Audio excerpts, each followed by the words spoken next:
Brian fancied himself as a great singer. He loved to sing. He believed in hard work or practicing various genres. He would sit at home and begin to sing. But the moment he began singing, his father would shout at him, "Don't start again! Brian! Go someplace where there's no one around and practice." If his father was not at home, then Brian started singing. The neighbors would knock at the door. "Please, lower your voice. You are disturbing my child," the neighbor would say. Wherever he practiced singing, people would shoo him away. Brian was disappointed with this attitude. "These people have no ear for music," he would say. "But I must sing." One evening, Brian went on a long walk outside the city. He saw an ancient worship place. Nobody seemed to be around. Brian walked into the place. The priest hurriedly performed the rituals and went away, leaving Brian all alone. Brian was thrilled. At last, he found a place where no one would ask him to stop singing. So he closed his eyes and sang to his heart's content. His voice flowed through the entire place, loud and clear. When he finished singing, Brian found it was dark. He headed home. "I've found the right place to practice singing," Brian said to himself as he walked home. That night Brian slept peacefully. The next morning, when the priest came to the worship place, he was shocked to see Lord's statue with both hands pressed against his ears.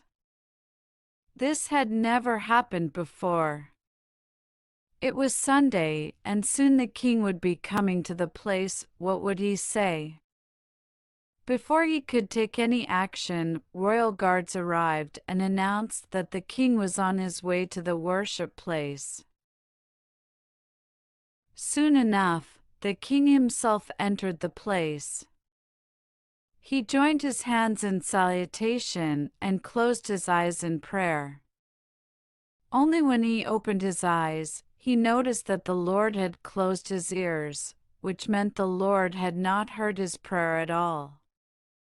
The king was furious. "Why has the Lord closed his ears?" The priest trembled. The minister sent for 3 old wise men who came, who saw and shook their heads in disbelief. "This is a bad omen. The Lord of obstacles is angry with us." "We must do special ritual," said one wise man. "Unless the Lord lowers his hands, some great calamity is going to befall on you," said the second wise man with a long beard. "This must be done before sunset." "Today," added the third. No ritual seemed to have any effect on Lord's statue, who continued to have his hands pressed against his ears. In desperation, the king announced a handsome reward to any wise man who would persuade Lord to bring his hands down. Many wise men came and tried every trick they knew, but they failed. When Brian woke up late in the morning, he found his parents talking about the strange story of Lord's statue with his hands pressed against his ears. Soon Brian realized they were talking about the ancient place where he had practiced singing the previous evening. It was evening when Brian reached there. He told the king, "I shall set this right. I want all of you to clear the hall and leave me alone with the Lord."